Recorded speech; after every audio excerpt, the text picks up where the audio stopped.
Good morning, everyone. The School of Sociology, GM University, welcome you to its three and final day of National Webinar on Gender and Livelihood during COVID-19. We have successfully completed the first and second day of our webinar, and it was really a great experience for all of us as an academician, as a researcher, to learn different socio-economic political issues in relation to women and their livelihood challenges during COVID-19. So today we will be also having some important discussion and deliberation on the said topic. So again, I welcome you all to this event and wish you all to have a great time. Now I'd like to invite our Honorable Head of the Department, Dr. Manasmita Mahapatra, to provide the introduction of our guest of the day. Thank you, sir. Good morning to all of you. A warm welcome to all of you. This session is twofold. In the first phase, we will listen to the webinar address of Professor R.N. Sharma, and there will be an open session immediately after that. Thereafter, in the second phase, we will move forward to the closing ceremony of the 3-day national webinar, that is the valedictory session. The valedictory address will be delivered by Professor Navanita Rath Madam from Utkal University. Now, let us enter the first phase of the third day of the 3-day national webinar, that is the webinar address. We are immensely blessed with the towering intellectual in the community of sociologists we are witnessing today. Apart from being an erudite scholar in the discipline, Professor Raghunandan Sarma stands as a wonderful teacher known for his excellence, integrity, and impeccable acclaim. He reflects all the virtues of a noble teacher. He is sincere, honest, liberal, dialogic, open-minded, and friendly as a teacher, both inside and outside classroom. That makes him a popular teacher in Patna University. With little ambiguity, one can say he represents the face of sociology of Patna University. He is a humanist who takes keen interest in dialogues, adventures, and activism, both in academic and political domain. Professor R.N. Sarma sir graduated from Patna University.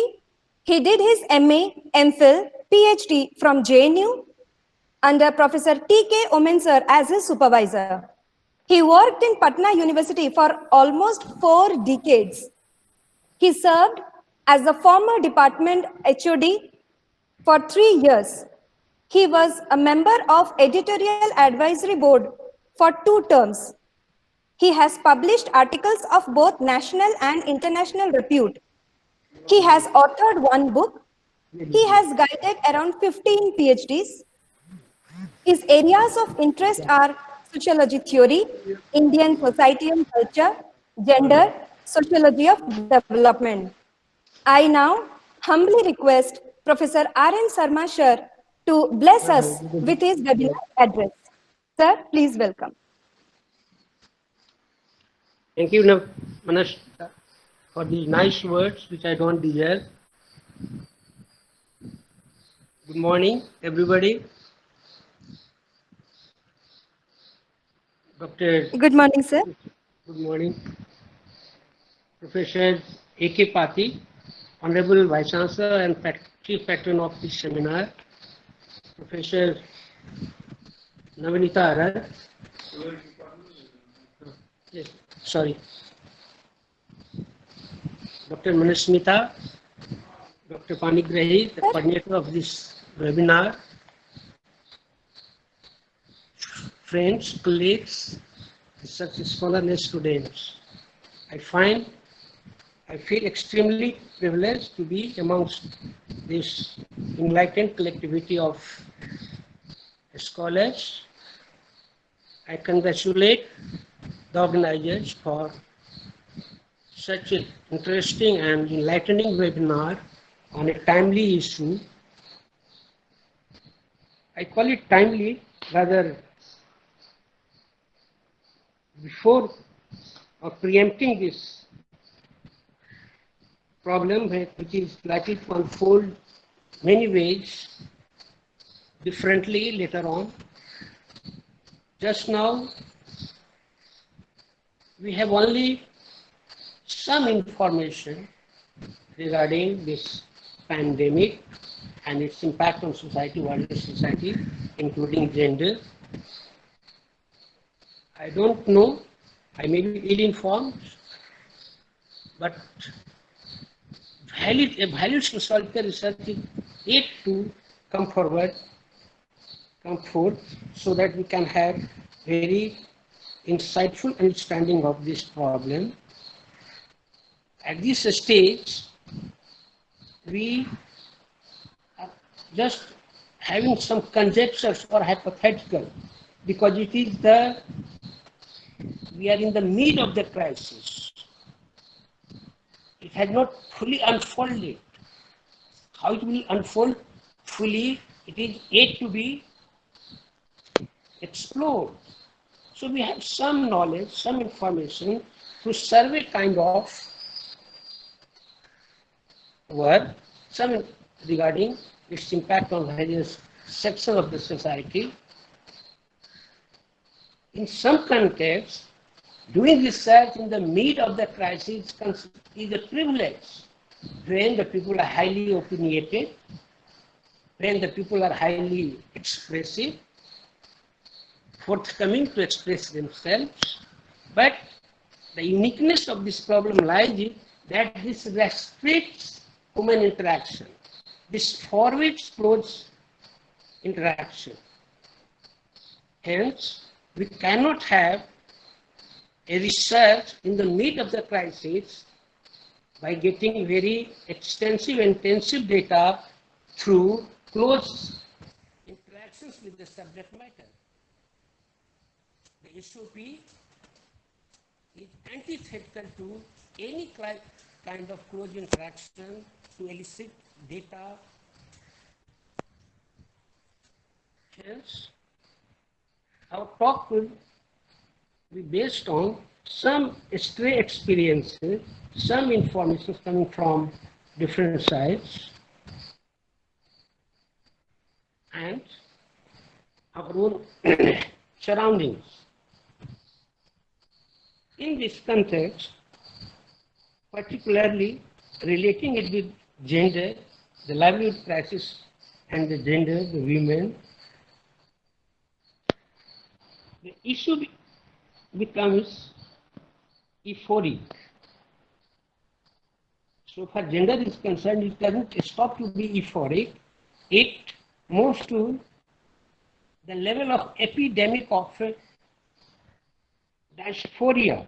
Dysphoria means excessive restless concern with any kind of crisis. So there are sections of that people, scholars, activists, who are dysphoric about the issue of gender vis-a-vis any problem of the society. It means that you get passionate about the issue, whereas science calls for an impassionate analysis. We fall short of an impassionate analysis when we take up the issue like gender world over. This word, dysphoric concern of gender, is floating for the last 4 or 5 years in the foreign world, in the Western world, where people have experienced more than enough concern about the gender issue. Similarly, we find concern, if we talk about Indian context, this Dalit issue becomes dysphoric type of situation. What I want to convey that we must conduct researches or any kind of survey with some sort of impassionate, not getting passionate about the whole issue. And when we take up this, which is my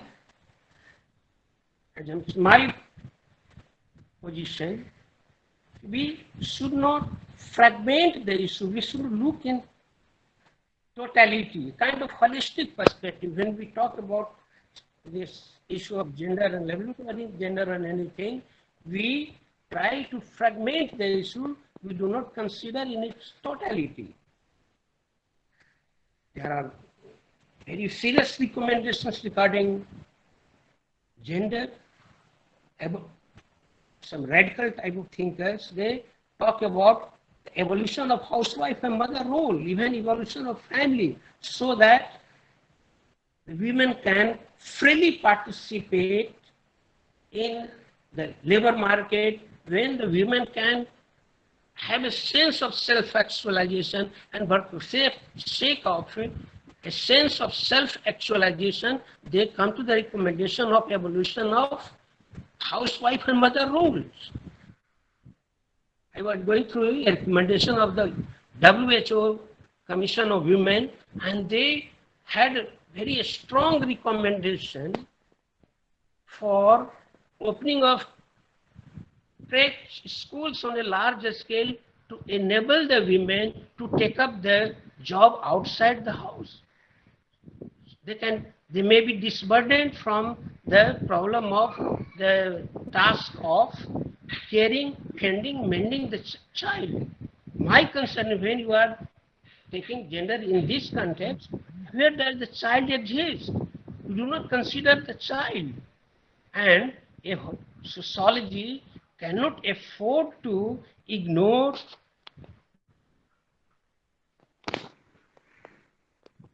sorry.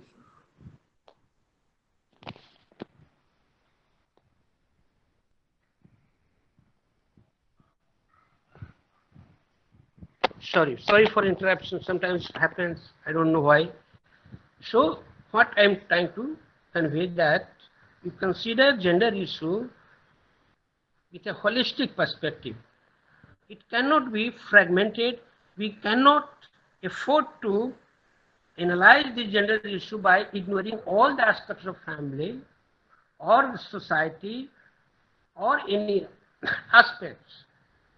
But people are prone to have very fragmented, when they consider gender, they forget about as if there is no other aspect, there is no other crisis in the society, and that's why one scholar called it pandemic of dysphoria. Now let's move to the issue at hand. You can have lots of various kind of theoretical perspective to analyze this problem. We can start with Marxian perspective, and there are so many Marxist thinkers who are considered Marx radical feminist. But to me, the concept of gender or any other issue is counterproductive to the Marxian theory itself. In Marxian analysis, human beings stand only with the identity of have and have not, rich in common word, rich and poor. That Marxian analysis does not accept any other identity of human being other than their position in the mode of production, have and have not. And any other identity like women, men, white, black, Dalit, Brahmin, these are all false class consciousness, false identity. These are not true identity. The only true identity is the rich and the poor, have and have not. Hence, the Marxian analysis, it doesn't fit to me in true sense, having when we are trying to have a class analysis of the problem. But let us accept for some time and go ahead with a Marxian view. And from this point of view, it seems that already there is very poor representation of women in the labor market, particularly the organized sector. And this pandemic has created huge impact on the organized sector. About 2 crores of people have lost their job. When we consider this from a gender perspective, women are already very poorly represented in the organized sector. if we have to give a breakup of 2 crores of people losing jobs, how much it would be in the share of women? Maybe 15, 20 lakhs of people. And from these 2 crores, around 1.75 would be men. So the real crisis before this also comes in holistic point of view. When you consider the problem only with kind of a gender perspective vis-a-vis women and job, women and labor market, women and the crisis.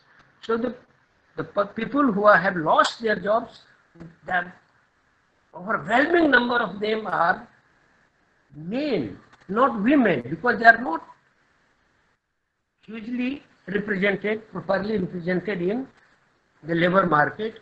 Hence, I would have a hypothetical or hypothesis that this pandemic has affected the women not that adversely as it has affected the male. So this is not the problem to be understood in terms of how whether it affected more men or women. It must be taken into the whole societal context, how this has affected the whole society. This is what. When we move to the functional analysis, of course, functional analysis always talks in terms of equilibrium, and this crisis of corona has created a serious disequilibrium in society. The equilibrium model can be sustained only when the people, men or women, the people are performing their desirable roles, and when they fail to perform their desirable roles, it moves towards disequilibrium or some kind of deviance, or in other words, pathology. Hence, this problem of corona or COVID-19 is certainly coming hugely in the way of performing our roles, performing our desirable roles as a status holder in society, whether men or women. Men may be more in a situation to confront this, but women, they are more in distress because they have multiple roles. They are working the labor market, still they are not completely freed from the household responsibilities. And in this pandemic, where human interactions are highly, where each individual is a suspect, where everybody is suspecting everybody, naturally, it would be very difficult to perform your role in a very congenial and natural atmosphere. So my hunch is, my hypothesis is that it's going to create a huge crisis of disequilibrium in society in coming days. Taking one more clue from Mertonian analysis, so far our conjecture, our limited knowledge is only about the perceptible scenario, what is already, what is expected, what is anticipated. We are trying to pick up some threads and try to analyze. But to me, to my understanding, most of the impacts of this crisis are still unanticipated. Hence, it will be very serious and interesting task for the research scholar in coming days to seriously try to penetrate deep into the so far unanticipated consequences, the consequences which are likely to unfold later in society. We cannot afford to just analyze on surface level whatever is confronting us, what is confronting our eyes. There are so many aspects which are not very much clearly visualized. They are unanticipated so far. The latency factor you can show. So the latency factor has to be taken into account, and if we take this latency factor, the impact of COVID on this gender role performance or the society as such is likely to be more pervasive and more pernicious. Now, we can take up some issues, especially vis-a-vis the women. In this pandemic situation, the people have been given liberty to work from home. Those who are in the organized sector, particularly the IT sector, highly organized sector, they have been given the liberty to work from home. And apparently, see, from the anticipated, what we can see, from that point of view, it appears that this is a great privilege for women. They have now not to run from this place to that place. They are free, they can work from home, they can work from the cozy atmosphere home. But if we think seriously, try to go into unanticipated aspects, working from home is not that positive or that situation where it can be taken at a kind of advantage for the women.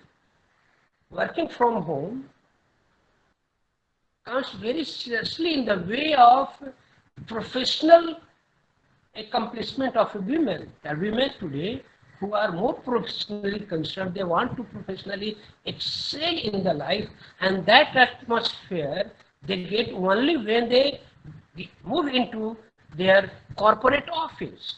When they are performing the same types of work from their home, there are various kind of detractions. Just now I am finding various kind of detractions. So many things are coming around, and so working from home may look like an advantage, but from the professional ethics, but for the professional excellence of women, it is not as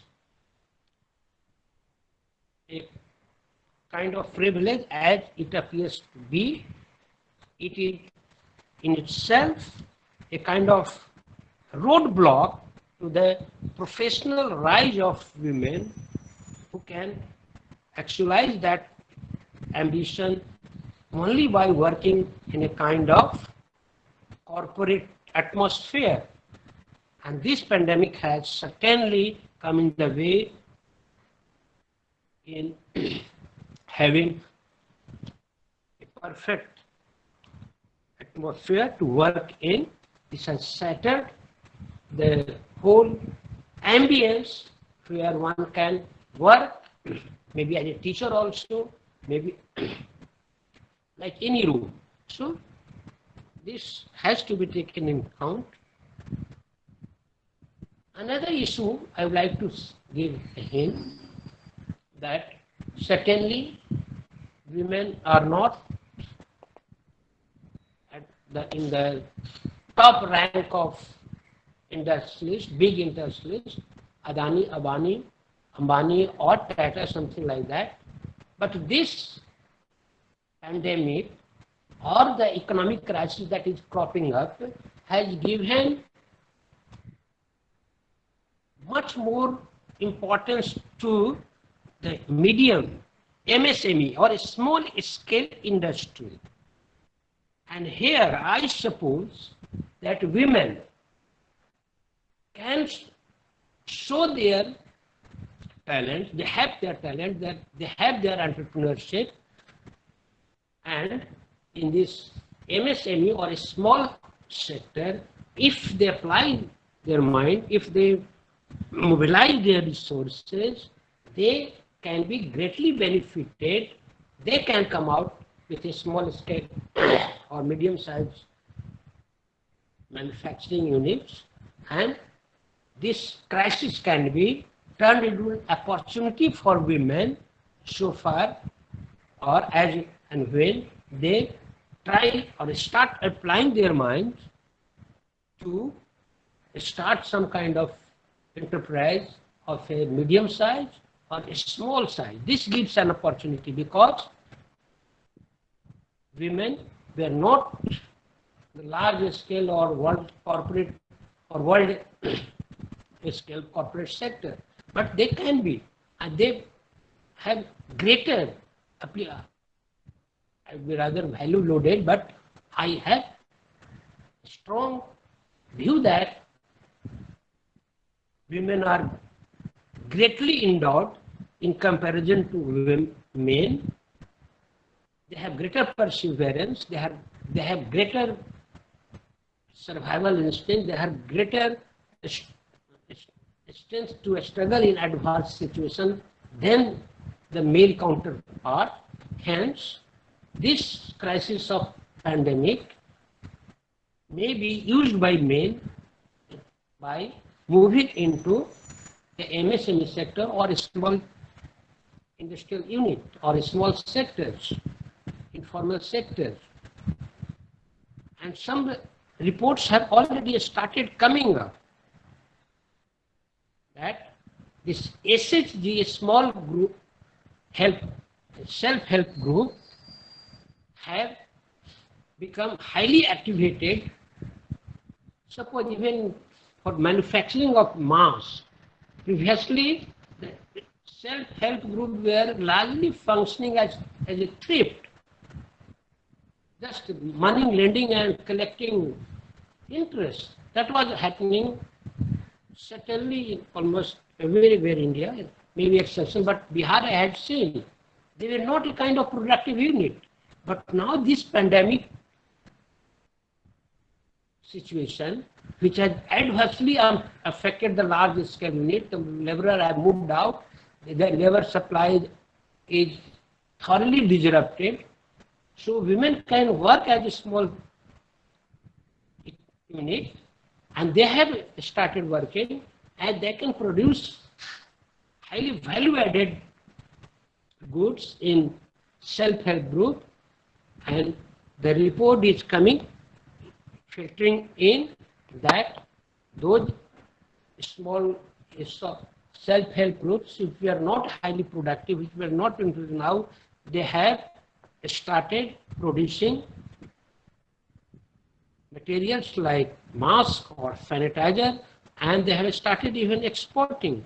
So for the sake of self-help group, this pandemic again has given a great opportunity for women. These are maybe functional or positive side of the stories, but there are certainly some anguishing and matter of serious concern also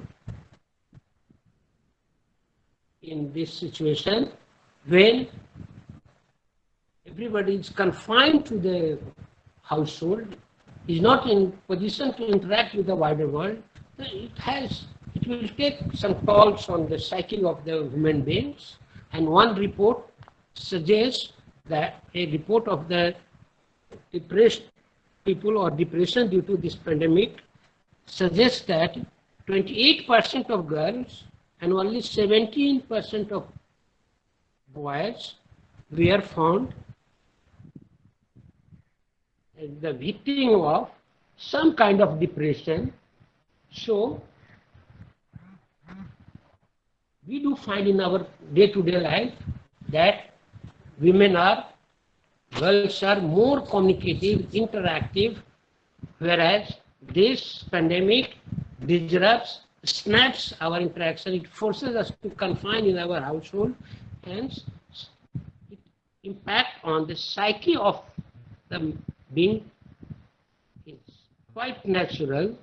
And in this respect, girls have been found more affected, and when any individual, girls, boys or girls, become psychologically affected, certainly the role performance as in any role situation, maybe teacher or maybe doctor, maybe will not be optimum. It will certainly hamper the role, and it is coming out that this pandemic has caused some kind of psychic disorder in terms of depression. Sooner we get out of this situation, sooner we restore the human interaction in normal ways, this virtual interaction, virtual world cannot be a proper substitute of the real life interaction, real life situation. Hence, the challenge is still astounding. We cannot just now conclude that in what form it will ultimately settle down, but it is there, and we have to understand it, we have to analyze it. The next issue is, that is a matter of serious concern, that during this pandemic, the problem of human trafficking has increased. This is apart from the domestic violence that is widely reported, that is also a matter of social concern, but a still greater concern is that the problem of human trafficking, especially the sales of girl child, not boy, where they are still considered as the prime position of the family. Hence, the poor family is in a position, compelled rather, distressed to sell off their girl child for survival. They are not in a position to sustain their family. They have nothing, no work. They are completely pushed out of the labor market. The demand is very poor. Hence, for survival sake, they evolved some kind of a strategy, and in that part of that strategy is the suffering of girl, the female, as a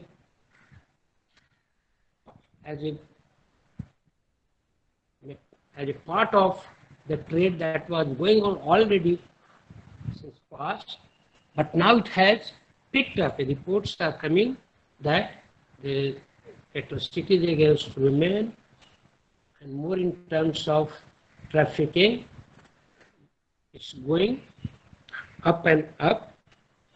The system is not in a position to cope with the situation and provide justice to them, because they are already overburdened with other kinds of problems, and what they find it easy to ignore, that they ignore the problem of particularly poor women and their grievances, their problems.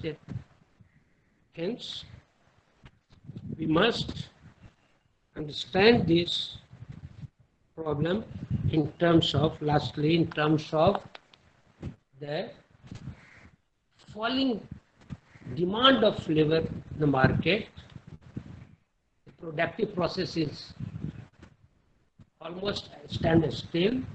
There is no demand, and if there is demand, I have seen some industrialists from Punjab and that Haryana, that is, they are coming to Bihar, and they are taking up only the male workers. I have not seen that the female is also moving out for the work, and when they are all going again back to their work. So male will be going back to the work, and again the female, the women and child will be left in the villages, left back in the villages, uncared.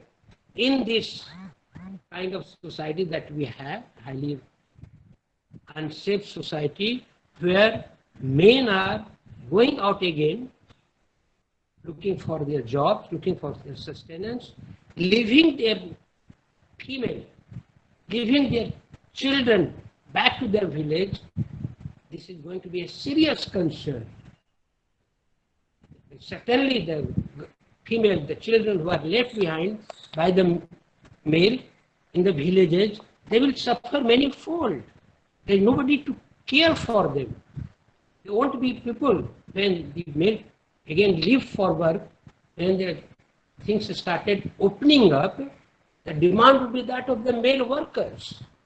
Again, they will rush back to their destination like Surat and other places, leaving behind their female and children in the villages, only to suffer many ways in this kind of very, very uncivilized, semi-feudal type of mentality that we find here in Bihar. So this section of the population, the female and the children, they have very serious problem ahead, and we as the researcher must or should start looking toward the problems which are likely to crop up in near future, where this pandemic starts settling down, the real problem will start cropping up. The manifest. Just now, the whole concern is just to save our life. People are not applying much mind to other aspects, but when this problem will start settling down, the other problem will start crying and they will seek attention, and we must start thinking in terms of anticipating the problem that will crop up after this pandemic, this crisis settles down. I think I should stop here and give other people to interact and share their view. Thank you very much. Thank you very much, sir, for your insightful and thought-provoking speech, and for making us understand more about the women's condition in this corona. I'm sure we have a couple of questions for sir and queries, suggestions. Your audio is very weak. Manasmita, speak for louder. Pardon, sir. Am I audible, sir? Yes. Am I audible, sir? Yes. Yes, sir. Sir, thank you for your webinar address, and thank you for your delivering the speech, and it was insightful and thought-provoking, sir. And I'm sure we have a couple of questions for you and queries and suggestions. And sir, now I would like to say my esteemed colleague, Dr. Panigrahi, to moderate the open session. Sir.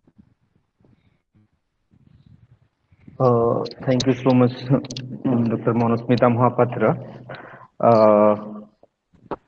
Thank you so much, Professor R.N. Sharma, sir. It was really an enlightening presentation and thought-provoking ideas that you have, said about various issues in relation to women, starting from the, how does like Marxian analysis fail to comprehend the multiple identities which has been, significant part of our everyday life. So going beyond the Marxian analysis, it's very much you focus on the empirical realities in order to understand the current problem. So, sir, for the day, we have our various participants have, lots of questions and queries to you. So, I request you to attend the question. So, the first question is raised by Kumudini Mishra. Sir, are you listening? Am I audible? Yes, sir. Okay, sir. So the first question is raised by Kumudini Mishra. Her question is, sir, how can government play a vital role in bringing about sustainable livelihood development for the vulnerable communities in this pandemic situation? Please share your views and suggestions. It is very, very pertinent question, because we all know that this LPG, this era of globalization and privatization, the state is withdrawing from all, and in a developing society like India, state cannot, should not, must not withdraw from health and education. But they are withdrawing. They are throwing this health facility to the market. And market operates brutally, particularly when the society is facing a serious crisis of professional ethics. Doctors are behaving like them and they are selling human organ in name of corona and something like that. So here the onus again lies on the state.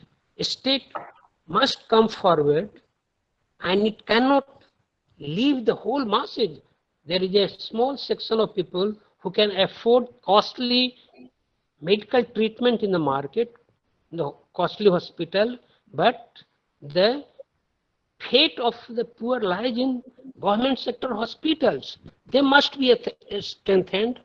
They are in a very sad plight. So this pandemic has again re-raised the issue of the role of government. It cannot wash off its hand and give everything to the market or even NGO. The NGO and the market cannot be a substitute for the governmental. The government has huge resources. So government must take responsibility and they should strengthen their infrastructure so that the health facility reaches to the masses. Sir, another question is raised by Gayatri Panda. Her question is on online education. She has asked that how much online education harms girl student and what are the challenges they face for getting education through online classes. Yes, it's a very obvious question. This digital divide has created another kind of have and have not. So this online, this net facility is not available to the larger masses. It is available to a section of people.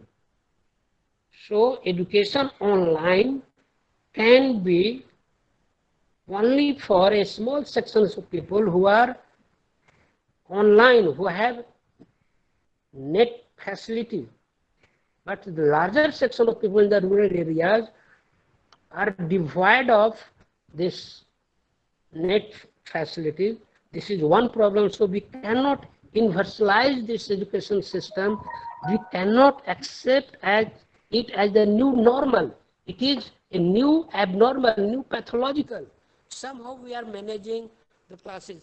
I'm not at all in a position to deliver to my students what I would have delivered in the actual classroom.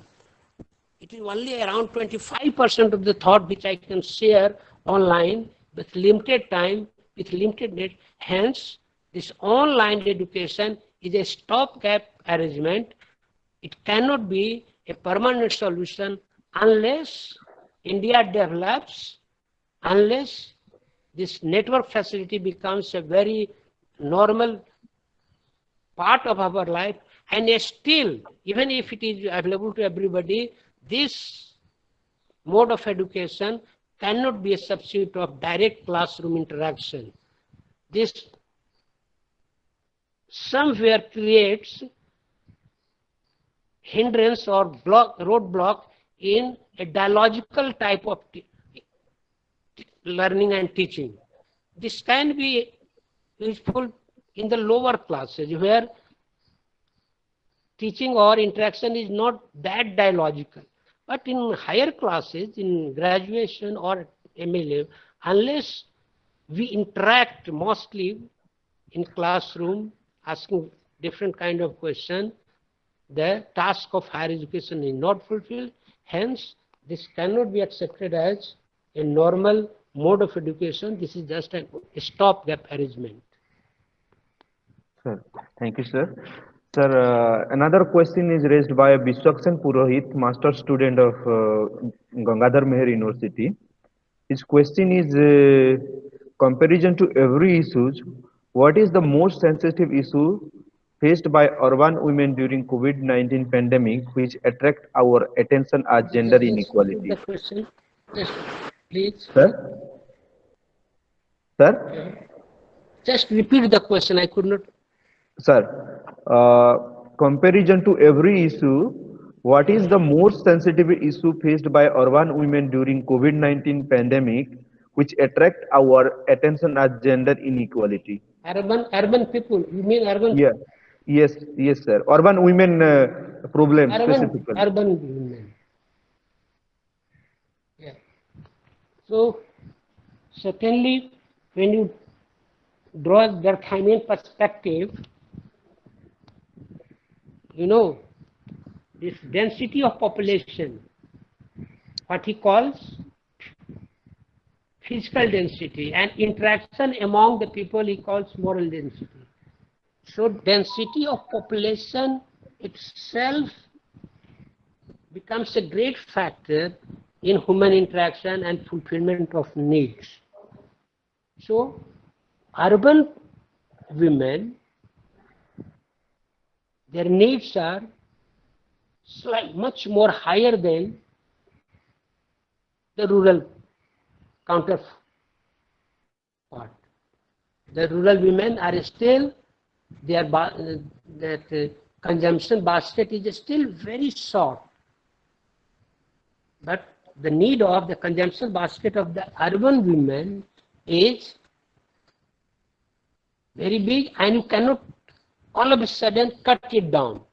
You cannot ask the urban women to just survive on roti, dal, ya roti, kapda or makan. This is not the need of the urban women. Their need is much more higher. The need of a status, need to work. It is compulsion for urban women to work outside, which is not part of the rural women. Their need is so small that they can afford with little of their supplies by the welfare state or by some other agency. But urban women, they are kind of aspirational lot, they aspire a lot, and in this kind of situation, certainly they cannot add fat to their wings. They cannot fly very high. They have to be settled.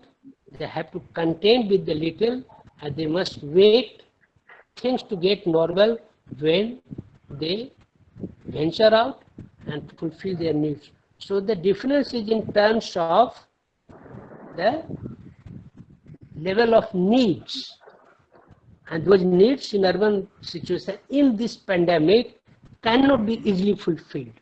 They are higher needs, higher aspiration, which is not there in the rural areas. Okay. Sir, another question raised by Meera Susmita Sahu. Her question is, sir, what are the impacts of COVID-19 on global food system? Sir, he exit. The next question is raised by Madhusmita Sahu, that how should families cooperate to women as well as men in this pandemic? Louder. Sir, the question is raised by Madhusmita Sahu and Poonam Jena, that how should families cooperate to women as well as men in this pandemic, and does women SSG turn COVID-19 challenges into a opportunity? Yeah, that the later part I have already that this is great opportunity. Previously they were not as functional, they were not productive, but now they have got jobs at hand. Their products are high in demand. Only mass can give them a prolonged employment, because this demand will continue. Even if this matter settles down, the demand for mask will continue. So this pandemic has given them an opportunity. They should turn this opportunity problem into this crisis into opportunity. So far, cooperation at the domestic level is concerned, certainly a better understanding among the family members will facilitate the women. But in a semi-feudal type of society, even if the women are working, the demand from domestic side, demand from husband and other family member, that still continues. So she has to manage the both front. So this crisis has necessitated a better and balanced understanding among the family member, and that is developing. Everybody must cooperate, and if they cooperate, I think women can perform much better and they can excel in whatsoever capacity or in whatsoever area they are working. So a better cooperation is the need of the hour. Sir, another question that would be the last question to be taken for the day, that raised by Mira Susmita Sahu. So, what are the impacts of COVID-19 on global food systems, income, and nutritional security? Global Impacts of COVID-19 on global food system, income, and nutritional security. global food system and nutrition. Yes, sir. Nutritional security. Yeah. That is a huge issue because the supply chain is highly disrupted. Even if things are available in the market, people are worried about, people are scared of buying those things. Suppose fruits are very much integral part of our balanced diet or nutrition, but there was rumor, even there were some videos showing that food sellers are spreading COVID-19 and people had stopped taking fruits. So is the problem with green vegetables. So they are trying to survive with whatever little staple food is available, like potato or onion, which are permanent. So globally, that food security at larger issue and nutrition at the local issue is great issue. They are great issue. So far food supply is concerned, here again the welfare state has a great role. The NGO has a great role to ensure that the things reaches to the needy.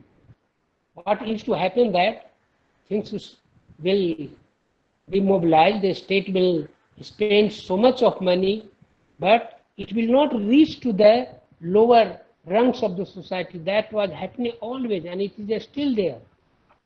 So ensuring this, PR institutions, they are at Panchayati Raj or some other kind of local bodies, institutions, they should ensure that whatever supply is made from the state that reaches to the needy, that must reach to them, and so far wider society is concerned, nutrition will remain.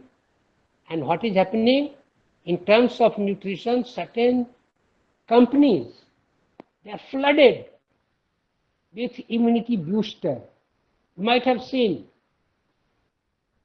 they are simple drugs, simple herbs sold at very high cost.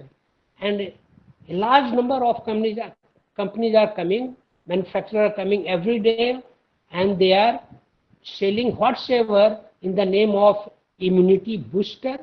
They are not tested, they are not certified drugs, and still people are buying that so that the nutritional balance is intact. But the crisis remains unless things get normal. The production system in the villages, the producer is not producing the vegetable required due to variety of reasons. Hence the supply is snapped. So these issues are very serious issues, and the state, NGOs and local self-bodies, these three agencies must act in tandem to see that these needs are met sufficiently. Thank you. Thank you so much, sir, for your insightful and thought-provoking discussion and deliberation towards various issues on COVID-19 and women. Well, So it was a nice interaction with you, sir, and I too thank you all. You sir, gave patient hearing to whatever sir. things So, came to mind and I shared with you. So I sir, also feel highly sir, obliged that you have sir, heard, you have shared your views, and we sir. will continue to share in our views in Of course, past. sir. Thank you We very would much. we would like to have you in near future also in our academic activities and conferences. Thank you very much. So, Thank you. thank you so much, sir, for your valuable words. And just one announcement to the participants that there are some question has been raised, but due to shortage of time, it would not be possible for us to take all the questions for the discussion. So we are extremely sorry. So now we are running, shortage of time. So we have another, program, another agenda. So now I'll request Dr. Manasmita Mahapatra to move for the next agenda. We are we are Yes, sir, moving. you're audible. Yes, sir. We are now moving fast towards the final component of the webinar, a time which is most awaited with all the anxiety and eagerness. Gender constitutes the central focus of 3-day national webinar. In the fitness of things, it is methodologically imperative on the part of the learners to examine and sum up the entire discourse. With the help of a veteran in the field, an authority in the field, yes, who can be more magnetic than Professor Navanita Rath Madam to render us mesmerized in the dialogic discourse? Professor Rath is a wonderful scholar acclaimed for her erudition, integrity, intellectual sharpness. She is an emblem of multiple skills. She is a practitioner in sociology. Simultaneously, she is a practitioner of gender studies. She blends two disciplines perfectly well, contributing effectively and doing justice to both the disciplines with adequacy, vibrancy, and excellence. Apart from academics, she is entrusted with serious administrative responsibilities, both at the university level and at the government level. As a teacher, she represents sheer grace, grandeur, and majesty. Students from all over the state always feel restless to seek her attention. Madam is an authority to reckon with. She combines multiple qualities, and that is why multiple responsibilities. That makes her always versatile and unbeatable. Needless to say, in contemporary times, Sociology Department of Utkal University is known by her. Professor Rath Madam carries a brilliant academic track record with a first-class gold medalist throughout her career. She has a teaching experience of almost 3 decades. Her areas of specialization include sociology of gender, sociology of education, sociology of child rights. Her teaching areas include sociology of globalization, sociology of environment and climate change, advanced research methodology. She has been a research guide with 7 awarded PhD scholars, and she has professional skills where trainer on gender issues, trainer on qualitative field research. She has been a consultant to International Labor Organization. She has published 19 books, 51 papers in journals of national international repute. She has completed 21 research projects. Her few of her administrative assignments include officer in charge, University Students Union, chairperson, international complaint committees, and currently Professor Rath is professor in sociology and director, sociology, School of Women's Studies, Utkal University, Bhubaneswar. Most importantly, I feel elated to state that Professor Rath Madam is currently an esteemed member, Odisha Backward Class Commission. I now humbly request Madam to bless us with her valedictory address. Welcome, Madam. Thank you, Manusmita, for your kind words. Am I audible to all of you? Am I audible? Yes, madam. Yes, ma'am. Yes, ma'am, you're audible. So, first of all, I will tell the entire participants who have joined this web meet that the adjectives that have been spelled out by Manusmita, I do not deserve them. They are, I am not that, because this is all what she has told. It is because of my official capacity. I do not have that potential what she has posed me. So let us start with our day to day. It's a valedictory address, and at the first of all, I will, Honorable Raghunandan sir, with my humble respect to you and my esteemed members of my fraternity, dear students, organizing committee, and the conveners of this webinar, Dr. Manusmita and Dr. Kumud sir, with humble request to you, I feel very honored because you have given me an opportunity to share some of my ideas. But before I go to share my ideas, I will tell you many of my ideas were already spelled out by Raghunandan sir. Even if I don't know how much many might have been shared in the last 2 days, because I was not in a position to join the webinar, even if I had got interest because of some other preoccupations. So I decided that I should concentrate. It is on gender and what is that, livelihood, and in gender I decided to focus more on women. And secondly, so far as women is concerned, again I wanted to take up the issues of rural women, and I will be telling in course of my discussion what motivated me to take women, and that too rural women. And my presentation will be little more futuristic, because I will be discussing more on the reconstruction and revival of rural women's livelihood in the post-COVID scape, and how we can now strategize the means. And because no doubt I will be dealing little bit with what is the situation now and how we can overcome this in future. And if I just, before starting my presentation, I will be just elaborating little on the words I have interpolated throughout my presentation. They are livelihood, post-COVID, another escape, then is reconstruction and revival.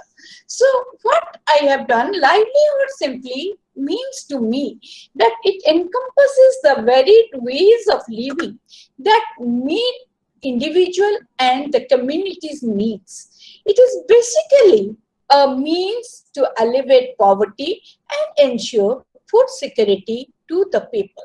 So livelihood is of vital significance for me, and I will tell that Manusmita and Kumud Babu have chosen the right topic in the right period, and we have to highlight upon it.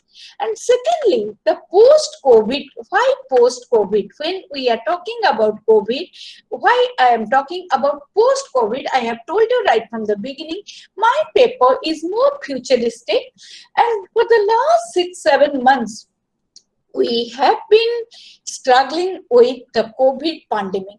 After the two world wars and Great Depression of the 1930s, this is the biggest catastrophe, I will say, that the human civilization has witnessed.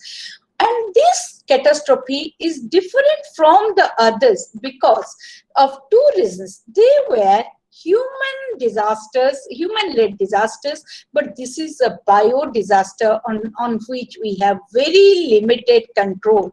And second thing is that their influence, their impact was rather concentrated to the Western societies and to the involving role players. But here, COVID actually has an homogenizing effect on the countries, cultures, and communities. And the third thing, so the spatial spread of this disaster is also much more than the previous two catastrophes I was mentioning you, that was the World War as well as the Great Depression. And third, I have taken the word scape from Arjun Appadurai's book, because scape here I mean space. So in the post-COVID space, that is the society, what is our commitment and what should be our role? And the fourth word, that is reconstruction and revival. Any disaster is followed by devastation. And devastation is a social reality under COVID-19 too, when we are describing it as a pandemic. And developing a country like India, which is developing, very populous and wedded to the principles of welfareism, it is actually hardened. And why I am talking? Because now India as a welfare state, again, we are coming back, getting rewarded from the neoliberal idea, and we are coming into state intervention. The state has to come to the front line and play a very important role in the revival and reconstruction process. Then it will play a significant role in reshaping the shattered economy and society. And last 6-7 months, we have been going through, if you go through a content analysis of our media projections, you will find urban India has bore the greater brunt of the shutdown. And 80% of urban people have lost their jobs, whereas 57% from rural areas have lost their jobs. Then it looks funny why I have prepared this presentation on rural livelihood, but I have my own justifications why I took up rural livelihood as the focus of my presentation. As we know, 2/3 of India's population are rural dwellers. In absolute terms, it is 1.30 billion. And if you find the job losses, there is 122 million job losses, mostly in the informal sector.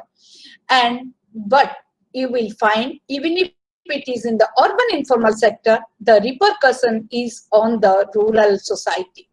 And thirdly, because why I am telling rural society, I have taken the last estimate of the economic survey, that is 16-17 survey, which says 90 million annual rural to urban migration takes place in India. 90 million annual, just look at it, then how the rural people are affected. And if we see the rural society, again, the rural societies are already paralyzed. They were dealing with agrarian crisis, economic distress, severe job loss, rising unemployment, and increasing migration, what Raghunandan sir was telling, since the days of the onset of globalization and the structural readjustment programs have started in India. And again, this is another, it became doubly paralyzed because of COVID-19. And when we talk about informal sector job loss, the urban informal sector basically accommodates people from rural India. The impact of urban job loss is reflected therefore on rural livelihood, because majority of the rural people earn their livelihood from the urban informal sector. So then it actually triggered reverse migration, income loss, increasing vulnerability for the rural dwellers.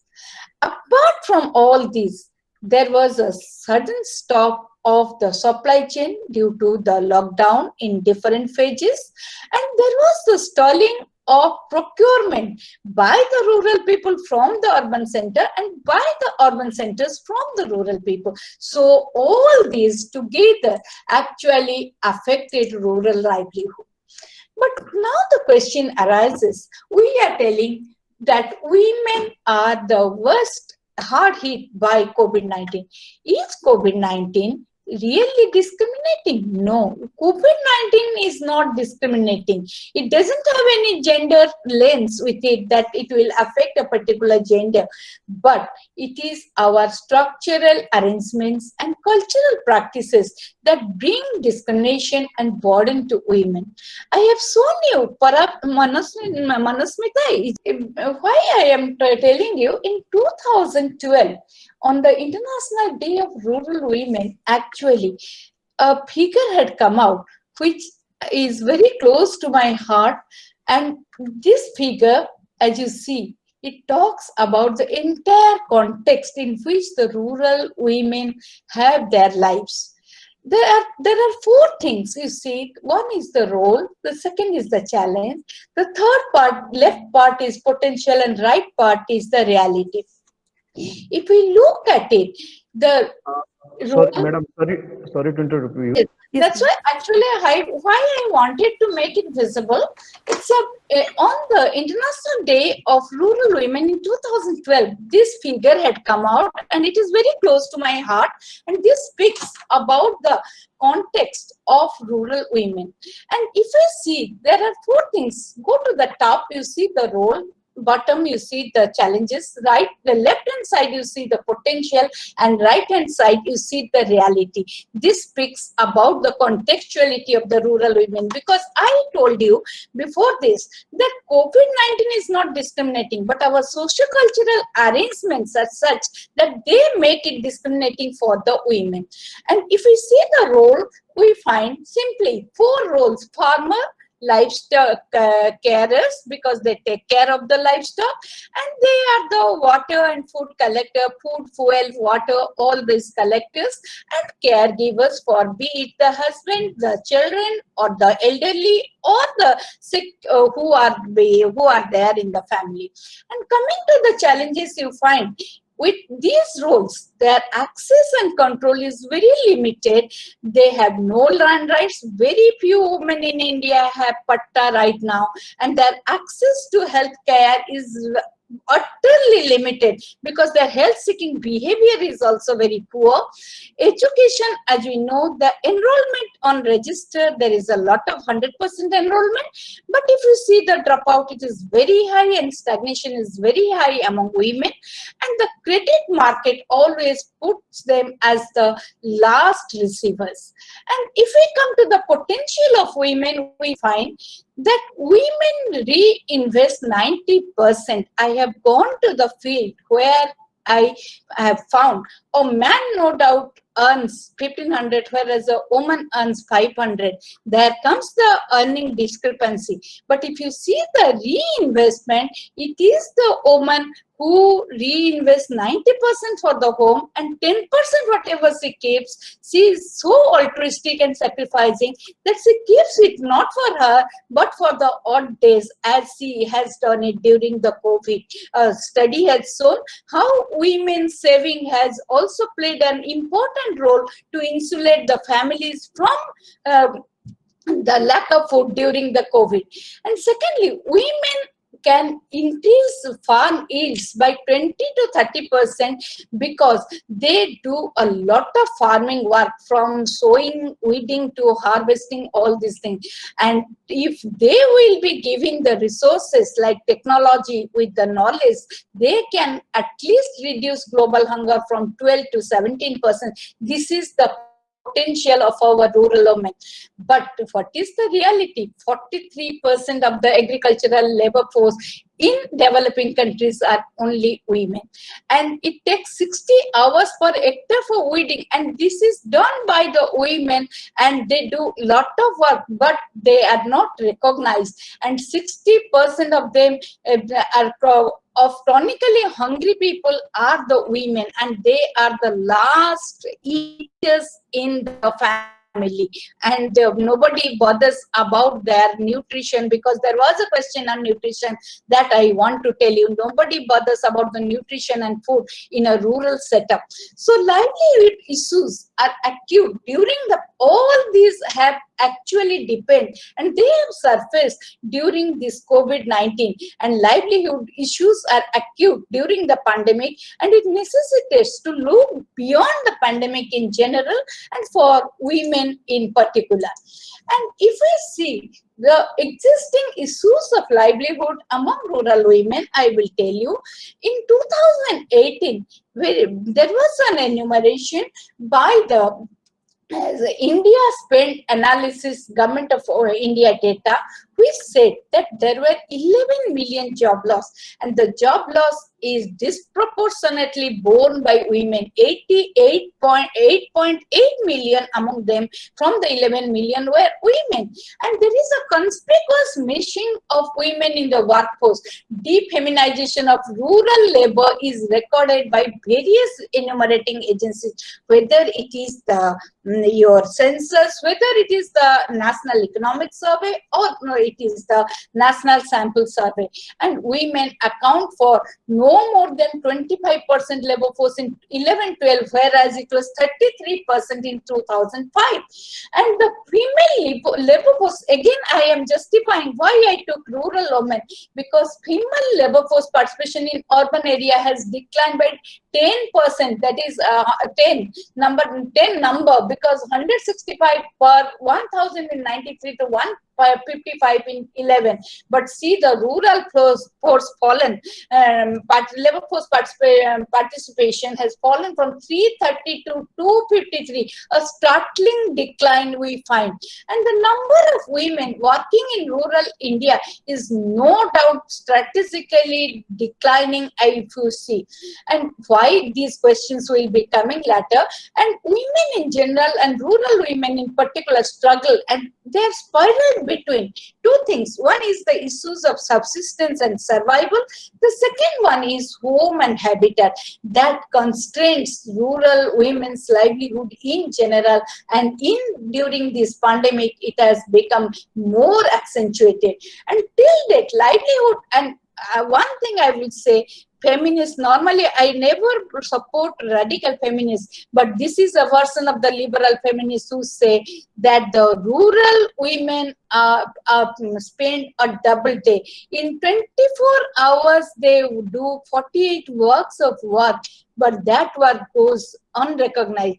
In urban areas, we people do half a day work, where rural women spend double day. And this is a very nice statement which touches each one of us when we talk about women, because they do so many work. If you see the atomically packed routine, you can understand how much do they contribute towards the process of production, how much investment of time they make, how much investment of labor force they make. But where is the recognition? It's $1 million question.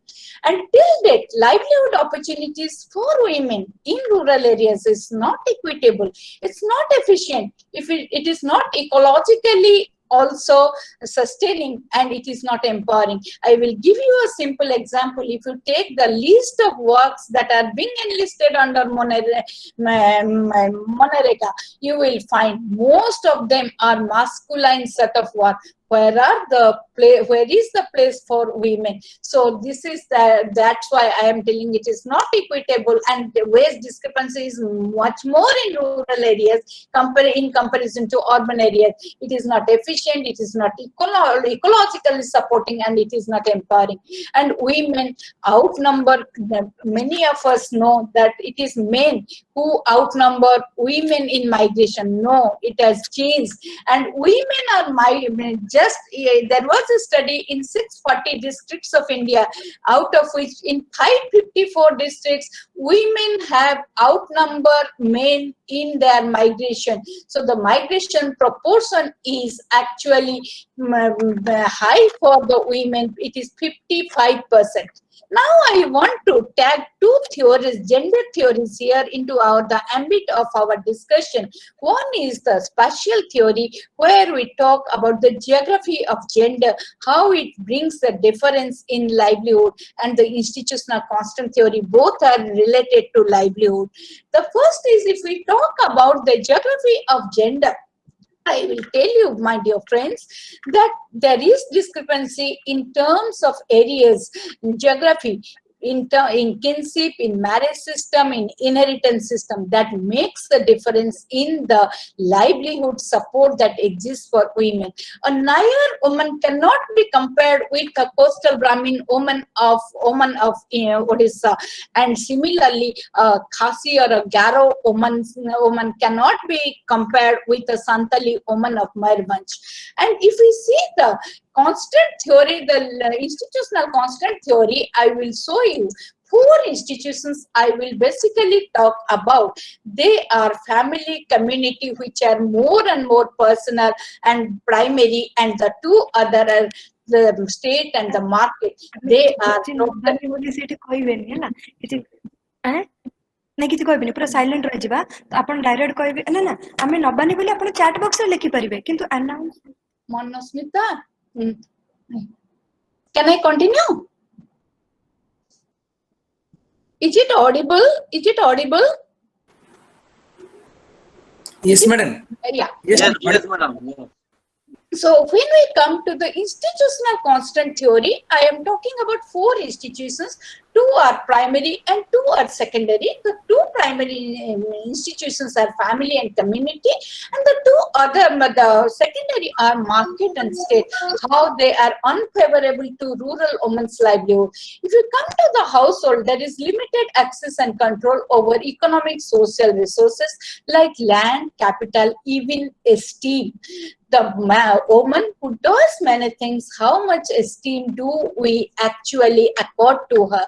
The second thing, coming to community, we find power and participation in that natural resource management. Woman is the caretaker of the natural resource. Woman actually uses the natural resource, but who owns the natural resource? If you see the theories of commons, it always say common belongs to man. It is evidenced by many studies. And if you then coming to state, we find the policies and programs, we say they are gender sensitive. But if we make an auditing of them, we can see how much gender sensitive they are, or they are gender blind in character. And like the social protection, skill, training, they are mainly, why I introduced this skill and training, I will give you an example. Suppose we are going for these handicraft products. We have a center for training the handicrafts in Dharma Vihar in Bhubaneswar. How many women from the rural background can come over for 15 days for taking training? A man can come, but not the woman. So we never think about these issues.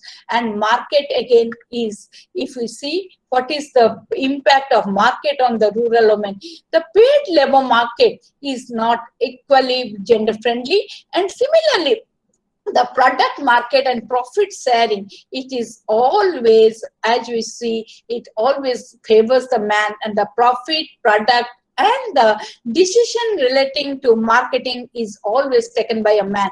The woman is always in the shadow regions of the market.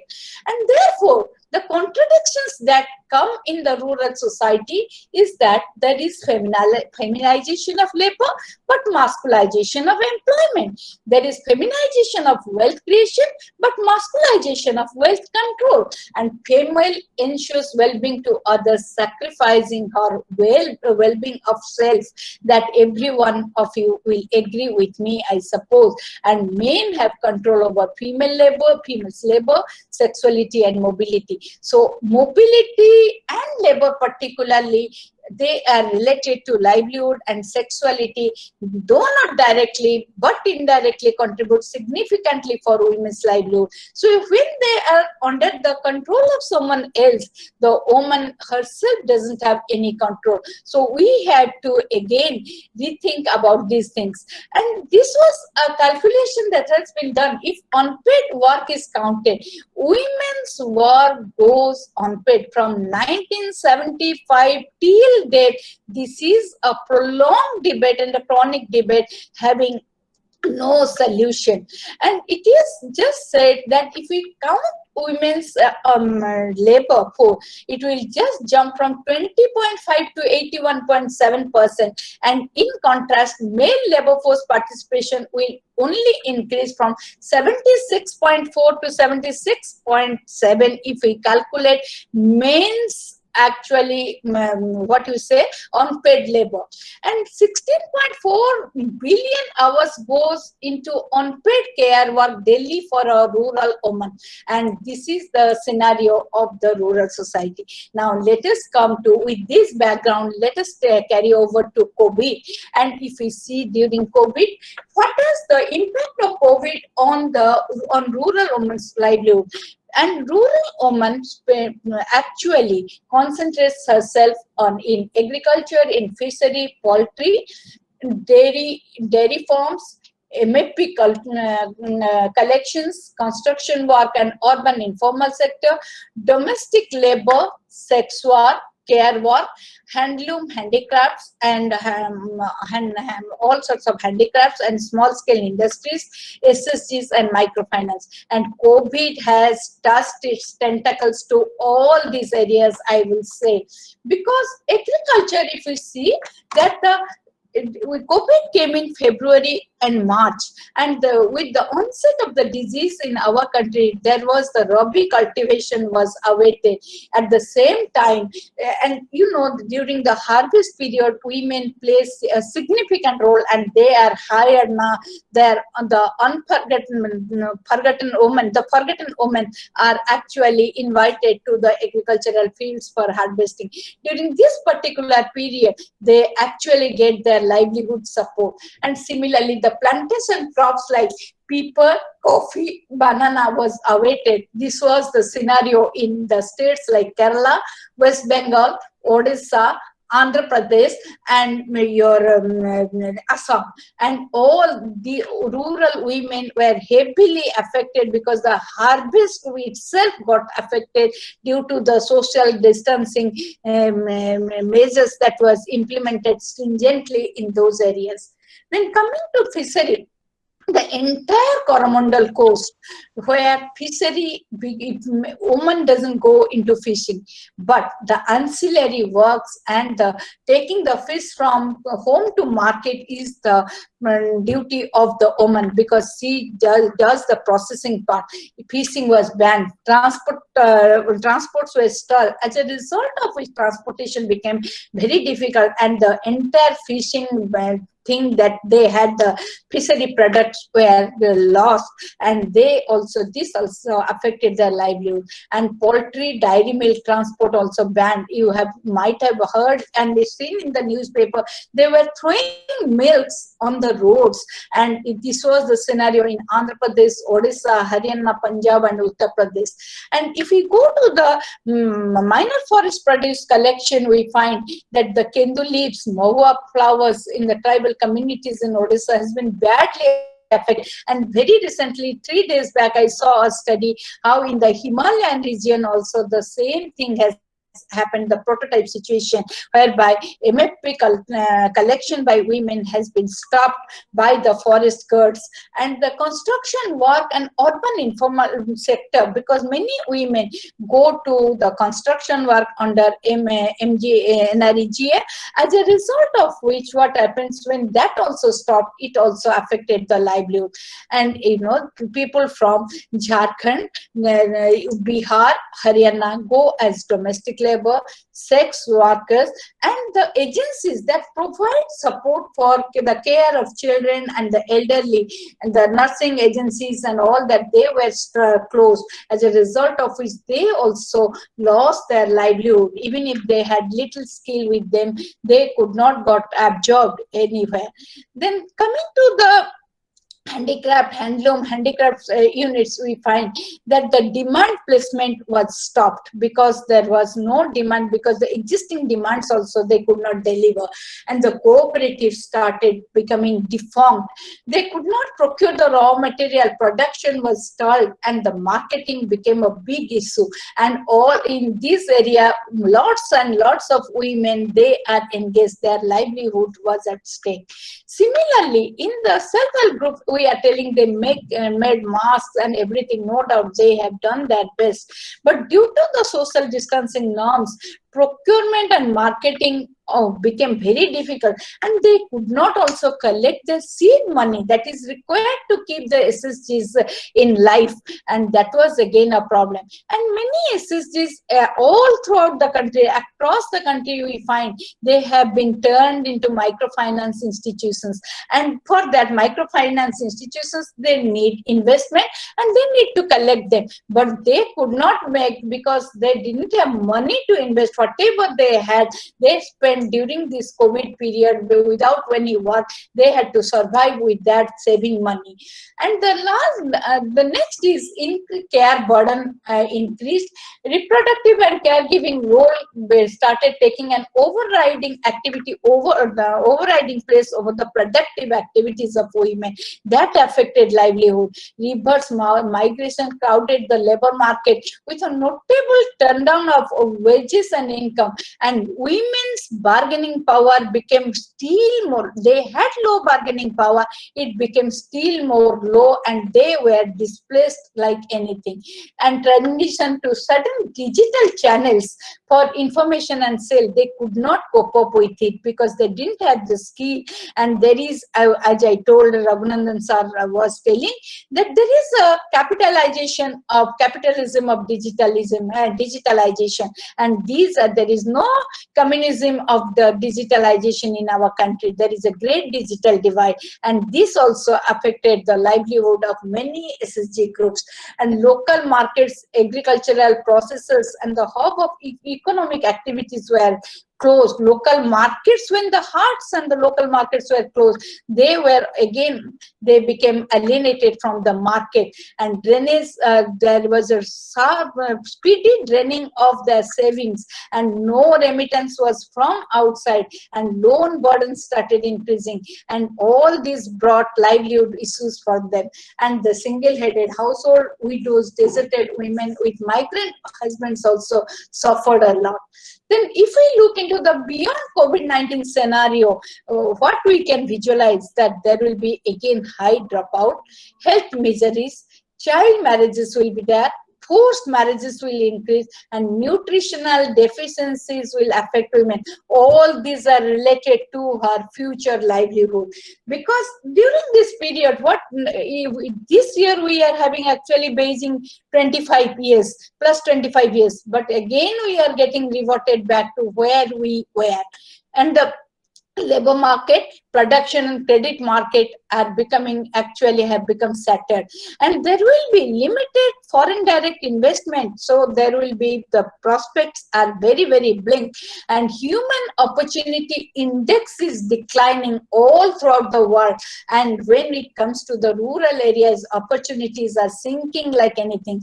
Subsidies and loan terms and conditions are likely to change, I have written, but it will change, because we cannot just give subsidies and loans at this moment, and self-sufficiency is likely to reduce because the women cannot get all these supportive system to become self-reliant and to become independent earners. And remigration has already started and will be taking a phenomenal form in this post-COVID situation. And remigration is not for employment always. It may lead to trafficking and sex work, which will be again affecting women's future. So now we have to think about the strategies, how to reconstruct and revive the rural women's livelihood. Here we can do two things. We can think of some short-term strategies and some long-term, medium-term and long-term strategies. The short-term and immediate measures we can take is that at least we should give recognition and redistribute the unpaid care work of rural women. The care work needs a little payment, at least that will ensure a livelihood to the rural women. There should be universalization of basic services, because when the basic services are not there for them, how come they will become, because it is health which is required to generate wealth. So food, health, education can have multiplying impact on the livelihood generation. Third is that improvement of income and remuneration, working conditions, social security of rural women engaged in many government schemes such as ICDS ASA. I tell you, now we are celebrating our ICDS worker and ASA workers, but their security is always at stake. We always find them with a very meager remuneration. They were doing the work, and when if we find the security, my health security also, when the paramedical and medical staff, they were getting the PPEs, they were not getting PPEs, they were getting easily infected. So their social security has to be developed, and at least a sizable remuneration should be given to them. Now they have been brought into, thanks to the government, they have been brought into the insurance package, and disaster management employment guarantee program should be strengthened, because we should not have a restriction of 100 days under MGNREGS. During this reconstruction, this restriction or ceiling has to be eroded, and village resource mapping, skill mapping with skill training is required. We are never making local specific planning. Local specific planning is required because two things we have to map in us in the ensuring livelihood. That is, what is the resource available in a village? What is the skill available in the village? Then we can give skill training, and we have to give local skill training so that they can use the local, get hands-on experience and can do better for their livelihood, earning their livelihood. And timely wage payment is crucial for the economic distress among rural women, wage laborers, and home-based workers, artisans, handicapped producers during the COVID crisis. Then we have to create common facility centers that will, because of what is common facility center? I have seen in Lucknow, the leather workers, what they were doing, they involve a lot of heavy work. So if you get a machine that can reduce your drudgery and they give sorting, and the machine is a costly machine, at least the government can bear 50%, and if 50% can be generated from the producer group, they can use it, and easily their production will increase phenomenally, and with less labor cost, they can produce more. They can use their labor force, but they cannot they won't get physically exerted. So common facility centers are to be created in the various rural areas, and arranging local training for extension through extension centers, hands-on training for rural women will be a good response. And skill development on the under the Unnati component of MGNREGS has to be strengthened, and development, it is again a repetition. And the last thing I will say, decent work in rural economy is to be created in order to promote the livelihood of the rural women. And coming to the medium and long-term strategies, I will say, medium is we have to use untapped rural resources and ensure livelihood. We should harness the inland fishing, floriculture, horticulture, backward poultry, backward plantation for daily consumption.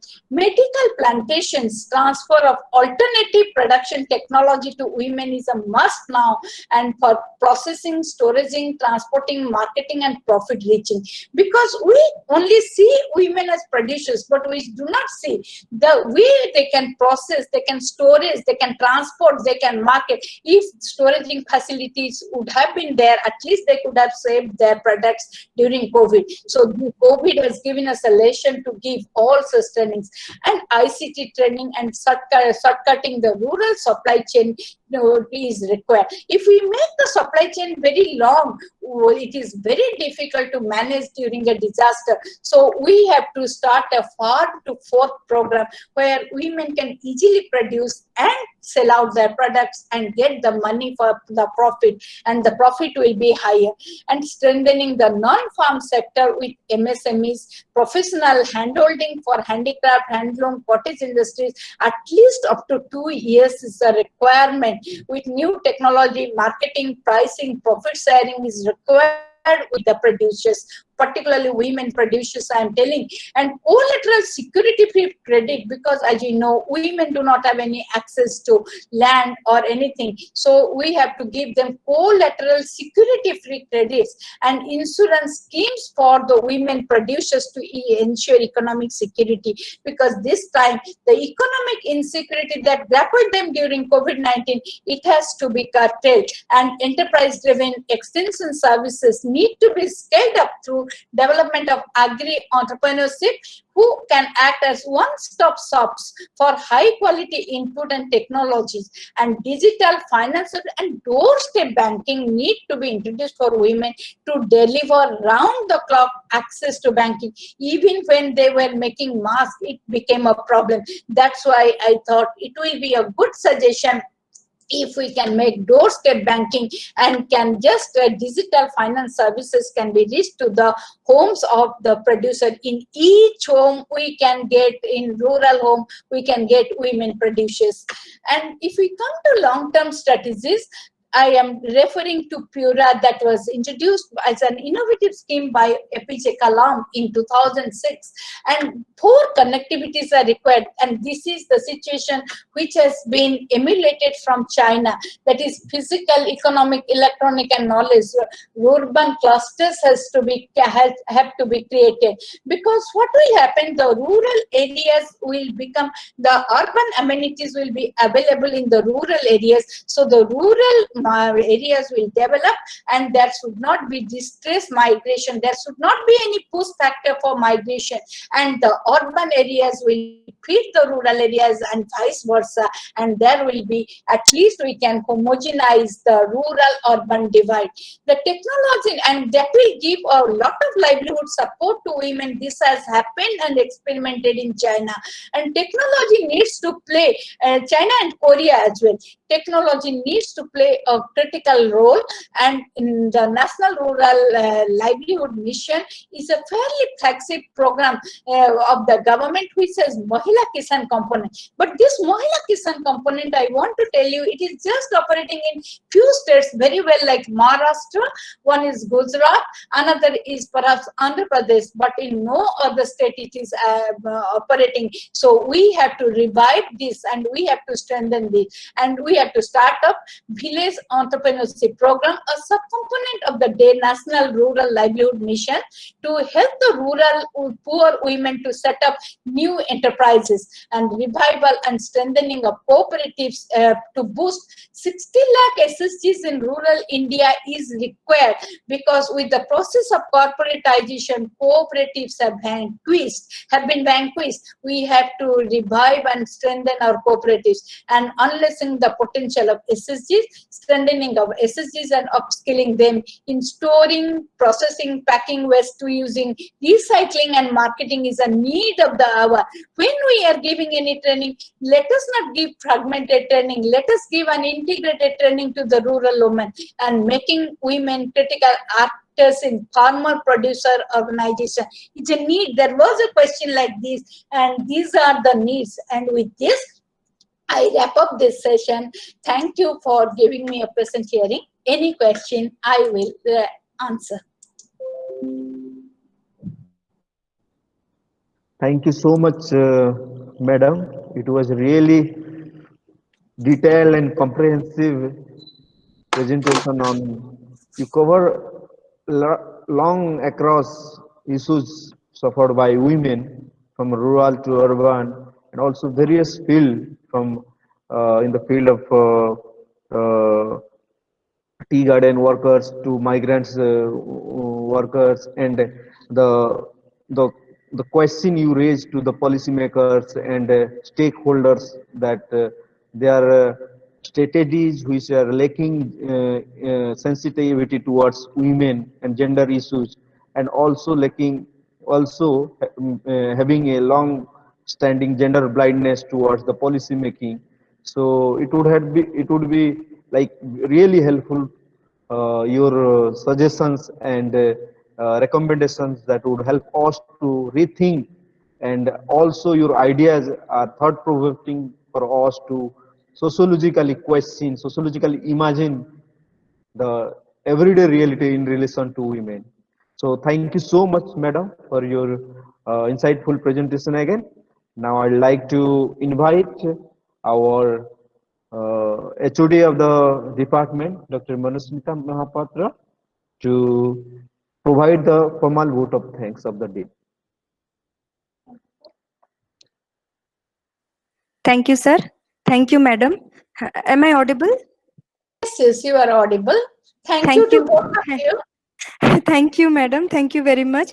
You graced the occasion, and we are privileged to have you as our valedictory speaker, ma'am. So now moving on to the last agenda, and now we are coming closer to the concluding part of the webinar. My happiness knows no bound. To speak in the spirit of Emil Durkheim, collective solidarity makes the webinar complete.